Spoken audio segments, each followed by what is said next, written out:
అందరికీ నమస్కారం. నా పేరు Anil Kumar Yadav Deshmukh. Welcome to our YouTube channel. యాక్చువల్గా నేను ప్రకాష్ రాజ్ గురించి ఇంతకు ముందే మాట్లాడాల్సి ఉండే, ఎందుకంటే ఇట్లాంటి లఫుట్ లత్కోర్ వీడియోలు ఇంటర్వ్యూస్ ఇచ్చే ఒకరిని పాపం హాయిగా ఆడతా పాడతా వీడియోలు చేసుకునేటోని పట్టుకొని మతాలు, విద్వేషాలు, మోడీ, కేడి, లేడీ అనుకుంటా నోటుకు వచ్చినట్టు వాగిండి. ఆ లాస్ట్కి పాపం పత్త లేకుండా పోయిండు ఆ రావణ్ అనేవాడు. వాడిని ఉసుగొల్పి వాడిని ఏమంటారు కూసేగాడిది వచ్చేట మేషగాడిదని చెడగొట్టినట్టు వీడు పోయి వాడిని కలుసుకొని ఇంటర్వ్యూలు ఇచ్చి వాడిని కంప్లీట్గా చెడగొట్టేసి పాపం ఇవాళ జైల్లో కూసబెట్టిండు. ఈయన మాత్రం బయట ఆడతా పాడతా ఉత్తర ప్రగల్భాలు పలుకుతూ ఉన్నాడు, ద్రవిడ్లు అని చెప్పి మాట్లాడుతూ ఉన్నాడు. ఈయనకు ఎందుకు మరి మోడీ అయినా లేదా బీజేపీ అయినా లేదా హిందువులు అన్నా కానీ ఎందుకు ఇంత కోపమా, ఇంత ద్వేషం దేనికో నాకైతే అర్థం కావట్లేదు. సెక్యులరిజం మీన్స్ ఏంటి? దాని అర్థం లౌకికవాదం అంటే అన్ని మతాలని సమానంగా గౌరవించడం లేదా ఏ మతాన్ని పట్టించుకోకపోవడం, ఇదే సెక్యులరిజం. అంతేగాని ఒకవైపు స్టాండ్ తీసుకొని ఇదే మిగతా మేజర్ కమ్యూనిటీని మాత్రం ఏకిపారేసుకుంటూ ఎస్ నాకు ఇక్కడ సెక్యులర్ కంట్రీ ఇది, నేను ఎట్లైనా మాట్లాడచ్చు, ఎట్లైనా ఉండొచ్చు, ఇది ఫ్రీడమ్ ఆఫ్ స్పీచ్ అని మాట్లాడితే అట్లా జైల్లో మింగుతారు. ప్రకాష్ రాజ్ని కూడా ఎప్పుడు ఎత్తుకపోతారో మరి నాకు అర్థం కావట్లేదు. కానీ ఇతను మాట్లాడుతాను చూడండి ఒకసారి, ఉత్తర కుమారులు అనుకుంటూ. ఈయన ఉట్టిగా మాట్లాడినా మనకు సంబంధం లేదు, ఎందుకంటే ద్రవిడ్ల గురించి ఉత్తర భారతీయుల గురించి మాట్లాడుతున్నారు, అది మనకు అన్నెసెసరీ. కానీ ఆ టాపిక్లో కూడా మన ఆంధ్రప్రదేశ్ ముఖ్యమంత్రి చంద్రబాబు నాయుడు గారిని అట్లనే డిప్యూటీ సీఎం పవన్ కళ్యాణ్ గారి గురించి కూడా ఇందులో ప్రస్తావించాను. అందుకోసం అని చెప్పి ఇక్కడ నేను ఇతని ప్రస్తావన తీసుకురావాల్సి వచ్చింది. నేను దక్షిణ స్వరం కాబట్టి కొందరు ఎంపీలు, కొందరు నాయకులు మన ఆంధ్రాలో నేను ఏం మాట్లాడినా ఎగెన్స్ట్ గా మాట్లాడదు. వాళ్ళకి సభాముఖంగా నేనేం చెప్తానంటే ఉత్తర పక్షానికి అమ్ముకున్న ఉత్తర కుమారులు. మీరు కాంగ్రెస్కి అమ్ముకున్నారా? మరి మీరు ఎవరికి అమ్ముకున్నారు?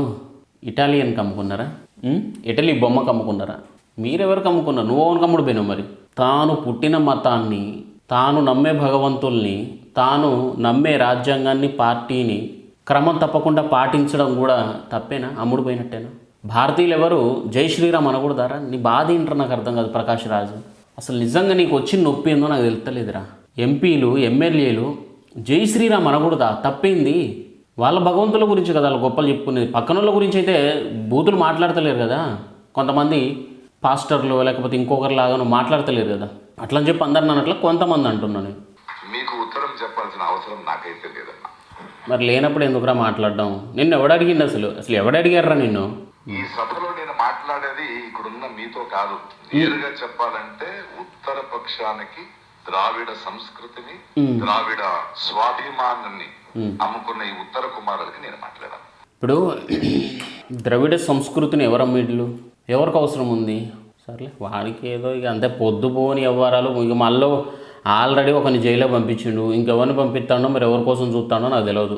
మాట్లాడాలంటే వీళ్ళకి ద్రావిడ అంటే దక్షిణాది భాషలు ఇక్కడ చెందిన మనుషులంటే ఒక దురభిప్రాయం ఉంది. అభిప్రాయం ఉంటే పర్వాలేదు, దురభిప్రాయం ఉంది, అపార్థం. వాళ్ళకి ఏం చెప్తున్నానంటే మీరు ఇప్పుడు ఈ ప్రపంచంలో, ప్రస్తుత ప్రపంచంలో అక్రాస్ ద వరల్డ్ ఈ జెనెటిక్ స్టడీస్ జరుగుతున్నాయి. అవి ఏం చెప్తున్నాయి? చారిత్రాత్మకంగా, జన్యుపరంగా, సాంస్కృతికంగా అంటే హిస్టారికలీ, జెనెటికలీ, కల్చరలీ ద్రవిడియన్స్ ఉన్నారు కదా, దక్షిణ భారతానికి పొందిన మేము ఉన్నాం కదా, వీళ్ళే అసలు నివాసులు భారతదేశానికి అంటున్నారు. We are the original inhabitants. వాళ్ళు one way or the other వచ్చారు. ఆ డిస్కషన్ నేను ఎందుకు వెళ్ళను, ఎందుకంటే వీడు వెళ్ళను అంటాడు, మళ్ళీ చెప్తా ఉన్నాడు. మీకు అర్థమవుతుందా? తిట్టను పోరా అన్నట్టుంది వ్యవహారం. తిట్టను పోరా అంటాను, మళ్ళీ అంటాను. ఇది ఇతను వెర్షన్ కాదు ప్రకాష్. ఇప్పుడు నీకు వచ్చిన నొప్పి ఏంది ప్రకాష్? ఎవరి భగవంతుల్ని, ఎవరికి నచ్చిన పార్టీలకి సెంట్రల్లో కొంతమంది కాంగ్రెస్కి మద్దతు ఇస్తారు, కొంతమంది బీజేపీకి ఇస్తారు. తప్పే ఉంది దాంట్లో. నీకు నచ్చలేదు బీజేపీ అని చెప్పి ఎవరు బీజేపీకి మద్దతు ఇవ్వకూడదా? నిన్న మొన్నటి దాకా నువ్వు ఎక్కడెక్కడ ఉంటావో నాకు నిజంగా నాకైతే తెలియదు. ఇటు కర్ణాటకకు సంబంధించినోడా, తమిళనాడుకు సంబంధించినోడా నాకు తెలియదు. కానీ తెలుగు స్టేట్లో కూడా నీకు మా అసోసియేషన్కి అధ్యక్షుడిగా నియమించమని మెగా కుటుంబం ఈ పవన్ కళ్యాణ్, నాగేంద్ర బాబు కదా నీకు సపోర్ట్ చేసింది అన్నాడు. ఎక్కడ స్వాభిమానత, ఎక్కడ ప్రాంతీయ భేదం ఉంది వాళ్ళకు? ఎక్కడ ద్రవిడ్ల మధ్యలో ఎడబాటు తీసుకొస్తా ఉన్నారు వాళ్ళు? ఎక్కడో ఉన్న ఉత్తర కుమారులను తీసుకొచ్చి ఇక్కడ నిలబెట్టలే కదా. నువ్వు ద్రవిడియనే అంటున్నావు కదా, కల్ట్ ద్రవిడియన్ అంటున్నావు కదా, పచ్చి సౌత్ ఇండియన్ అన్నావు కదా నువ్వు, మరి నీకు అవకాశం ఇచ్చారు కదా తెలుగు ఇండస్ట్రీలోకి తీసుకొచ్చి, అదే మెగా కుటుంబం, అదే పవన్ కళ్యాణ్ సోదరుడు నాగబాబు గారు. మరి అప్పుడేటిపోయింది మరి ఈ స్వాభిమానత, ఈ ఆప్యాయత, ఇంత చూపెట్టిల్లు నా మీద అని చెప్పి కృతజ్ఞత, ఈ గ్రాటిట్యూడ్ లేదేంది? ఇప్పుడు ఎవడైనా ఏ స్టేట్ సీఎం అయినా, ఏ స్టేట్కి సంబంధించిన ఎమ్మెల్యేలు ఉన్నా, ఏ స్టేట్కి సంబంధించిన ఎంపీలు ఉన్నా, మినిస్టర్లు ఉన్నా, ఖచ్చితంగా సెంట్రల్లో ఎవరిదో ఒకరు మద్దతు తీసుకోకపోతే పనులు అవుతాయా? ఎవరో ఒకరు సహకరించాలి కదా, తప్పదు కదా. ఉంటే అటన్నా లేకపోతే ఇటన్నా, ఎటన్నా ఒకరు ఉండాలి. ఇటు లెఫ్ట్కైనా ఉండాలి, ఇటు రైట్కైనా ఉండాలి. నువ్వు లెఫ్ట్కున్నావు, వీళ్ళు రైట్ సైడ్ ఉన్నారు, తప్పే ఉంది. ఎందుకు ఇదంతా అసలు? ఏంద్రా నీ బాధ, ఏంద్రా నీకు గోలేంద్రా? వక్రీకరించడంలో చాలా సేఫ్ ఇంట్రెస్టింగ్ అంటారు కదా. ఈ సభలో అందరూ కలిసి నార్త్ ఇండియా సౌత్ ఇండియా అని వేరు చేయడానికి మాట్లాడుతున్నాను కాదు. ఆల్ ప్రౌడ్ ఇండియన్స్, చాలా గర్వంగా ఉంది. ప్రౌడ్ ఇండియా, మళ్ళీ ప్రౌడ్ ఇండియా, కానీ మర్చిపోకుండా ఉన్నాం. Is your problem. ద్రావిడానికి ప్రాబ్లం, బ్యూటిఫుల్ థింగ్ ఏంటంటే వి వెల్కమ్ ఎవ్రీబడి. మనకి మీరు వేరు మేము వేరు అన్న సంకుచిత మనస్సు కానీ, అందరూ రావచ్చు, హ్యాపీగా ఉండొచ్చు, కానీ మనకి మన స్వాతంత్రం, మన అస్మిత, మన అస్తిత్వం కావాలి. దాన్ని గౌరవించండి, అంతే చెప్తాం. అంటే ఏంటి గౌరవం అంటే ఏం కావాలి నీకు? ఇప్పుడు మన స్టేట్లో, మన స్టేట్కి మన ఇక్కడ వాసి, ఇక్కడ ద్రవిడియనే కదా సీఎం అయ్యేది. ఇప్పుడు ఆంధ్రప్రదేశ్ ఉన్నదిరా, అక్కడ ఎవరు సీఎం? తెలుగు బిడ్డ నారా చంద్రబాబు నాయుడు గారే కదా ముఖ్యమంత్రి. ఇక్కడ మా తెలంగాణ ఉంది, ఇక్కడ మా తెలంగాణకి, ఈ తెలంగాణలో పుట్టిన రేవంత్ రెడ్డి కదా ముఖ్యమంత్రి అయ్యింది. అటు తమిళనాడు ఉంది, ఆ తమిళనాడులో కూడా దళపతి విజయ్ కదా ముఖ్యమంత్రిగా ఉన్నది ఇప్పుడు. అట్లనే కర్ణాటక తీసుకున్నా అదే కదా జరిగేది, ఓకేనా? అట్లా కేరళకి వెళ్ళినా కానీ అదే కదా జరిగేది.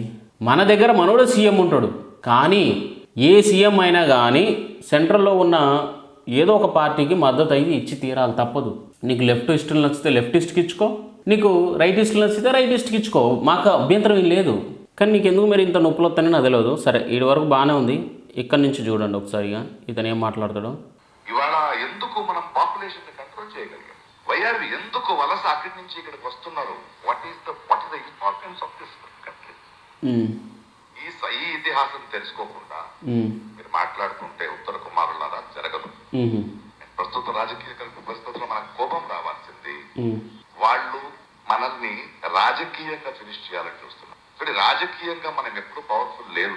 సౌత్ ఇండియా ఒక యూపీ చాలు, 2 సైడ్లు ఉన్న ఎంపీలు చాలు వాళ్ళకి. అది మన వరం కూడా, ఎందుకంటే వాళ్ళు రాజకీయం చేస్తూ ఉన్నారు, మేము పని చేస్తూ ఉన్నాం. అది వరం అనే చూసిన నీ పంతనం చాలా బాగా చూసిన. పాపం ఆ జోసెఫ్ గారిని తీసుకెళ్ళి జైల్లో కూర్చోబెట్టినావు కదా, పనితనం చాలా చక్కగా చేస్తాను. మళ్ళీ దానికి స్మైల్ ఒకటి. బట్ ఇప్పుడు వాళ్ళు రాజకీయంగా కూడా they want south India to become a secondary citizen. అదే వాళ్ళ ప్రయత్నం. Hindi language imposition is a direct attack on Dravid. తప్పే ఉంది. హిందీ భాష నా చిన్నప్పుడు, ఇవాళ పవన్ కళ్యాణ్, ఇవాళ టీడీపీ బీజేపీతో కూటమి కట్టిందేమో కానీ, నేను బడిగిపోయిన టైంలో కానీ మన రాష్ట్రీయ భాష ఏందని అడిగితే హిందీ అనే ఉంది. సెకండ్ లాంగ్వేజ్ ఏంది మనకు? హిందీనే కదా. మాతృభాష తర్వాత రెండో భాష హిందీ మనకు. కానీ ఆల్ ఓవర్ మన దేశం వ్యాప్తంగా తీసుకుంటే మన దేశ భాష ఏంది? హిందీనే. మన మాతృభాష తెలుగు, కానీ రెండో భాష మనకు హిందీ. అట్లనే ప్రతి స్టేట్కి అంతే అది. ఇక అటు పోతే ప్రథమ భాష అదే, ద్వితీయ భాష అదే. నా చిన్నప్పటి నుంచి ఉందిరా అది. ఇవాళ పవన్ కళ్యాణ్ లేకపోతే చంద్రబాబు నాయుడు కూటమి గట్టి చేసింది కాదు కదా ఇది. ఎందుకు మాట్లాడుతావు ప్రకాష్ రాజు నువ్వు నీ ముచ్చట్లు బుగ్గ? ఇది మీరు అర్థం చేసుకోవాలి. అందుకే మన ఈ కొన్ని అమ్ముడు పోయిన వాళ్ళు ఉన్నారు కదా, ఉపముఖ్యమంత్రులు ఆంధ్రప్రదేశ్ లో Hindi is the national language అంటారు. ఆయన పిలిచాను నేను, రా ఏది నేషనల్ లాంగ్వేజ్ నేను చెప్తాను రా అంటే, మీరు అరే హిందీ నేషనల్ లాంగ్వేజ్ కాదా? టెక్స్ట్ బుక్కులు చూడరా, బడికి పోరా. హిందీ రాష్ట్రీయ భాష కదా, నేషనల్ లాంగ్వేజ్ కాదా హిందీ మనకు? మన భారతదేశానికి ఏంటిది భాష? నేషనల్ లాంగ్వేజ్ ఏంది? హిందీ కాకపోతే ఏంటిది అది? మళ్ళీ ఈ మధ్యలో ఏమన్నా సిలబస్ మారింది ఏంటంటే మరి నాకైతే, లేకపోతే నువ్వు బడిగిపోయినప్పుడు మరి భాష వేరే ఉందేమో నాకు తెలియదు. ఉప ముఖ్యమంత్రి అమ్ముడు పోయిందట. ఒరే నువ్వు పోతావేమోరా, నువ్వు పోతావు కావచ్చు. డిప్యూటీ సీఎంకి పవన్ కళ్యాణ్ గారికి అమ్ముడు పోయే అంత కర్మ పట్టలేదు. ఆయన ఒక పవర్ స్టారు, ఆయన కోట్ల. అరే ఆయన దాంట్లో యాక్టింగ్ కూడా చేసినావు కదరా ఎదవ నువ్వు చవట. ఆయన పాపులారిటీ, ఆయన ఫాలోయింగ్, ఆయన కల్ట్ ఫ్యాన్ బేస్ గురించి నీకు అన్నీ తెలిసి కూడా ఎందుకురా నువ్వు మళ్ళీ గెలుపుకొనివా? Not good Prakash, this is not good. Not నిన్ను నమ్ముతారు. ఊరుకోకుండా పోయి ఇవన్నీ జోసెఫ్ గారిని బయటికి తీసుకురా. చంద్రబాబు నాయుడు గారు, పవన్ కళ్యాణ్ గారు డీలిమిటేషన్ మీరు అమ్ముడు పోయారు. మీ మీద మనకు నమ్మకం లేదు. తెలియదు ఆ డీలిమిటేషన్ నుంచి సౌత్ ఇండియాకి ఏం అన్యాయం జరగబోతుందో you want to make us more less powerful. ఒరే డీలిమిటేషన్ జరగడం మంచిదేరయ్యా. ఎందుకంటే పార్లమెంట్ స్థానాలు పెరుగుతాయి, అసెంబ్లీ స్థానాలు పెరుగుతాయి. ఏ స్టేట్కి ఆ స్టేటు మంచిగా బార్డర్స్ అర్థమైపోతుంది. ఇప్పుడు ఒక మన ఆంధ్రప్రదేశ్ చివర్ల నెల్లూరులో ఏ లాంగ్వేజ్ మాట్లాడతారు? తమిళనాడు ఎందుకు మాట్లాడతారు నెల్లూరులో అంత ఈజీగా? తిరుపతి సైడు తమిళనాడు ఎందుకు అంత ఈజీగా మాట్లాడతారు? ఇటు మహబూబ్ నగర్ సైడు ఎందుకు రాయలసీమ స్లాంగ్ వస్తూ ఉంది మా వాళ్ళకి? ఇటు ఖమ్మం బార్డరు లేకపోతే అటు భద్రాచలం జిల్లా తీసుకుంటే ఆంధ్ర స్లాంగ్ ఎందుకు వస్తుంది మా వాళ్ళకు? ఎందుకు వస్తుంది? ఎవరు హద్దులు వాళ్ళు గీసుకుంటే తప్పే ఉంది. ఏ అసెంబ్లీ స్థానం ఎక్కడి నుంచి ఎక్కడి దాకా, ఏ పార్లమెంట్ స్థానం ఎక్కడి నుంచి ఎక్కడి దాకా తెలుసుకుంటే తప్పే ఉంది. పెరుగుతాయి కదా, మంచిదే కదా. పరిపాలన ఈజీ ఉంటుంది, సౌలభ్యంగా ఉంటుంది, అందరికీ డెవలప్మెంట్ కూడా మంచిగా ఉంటుంది.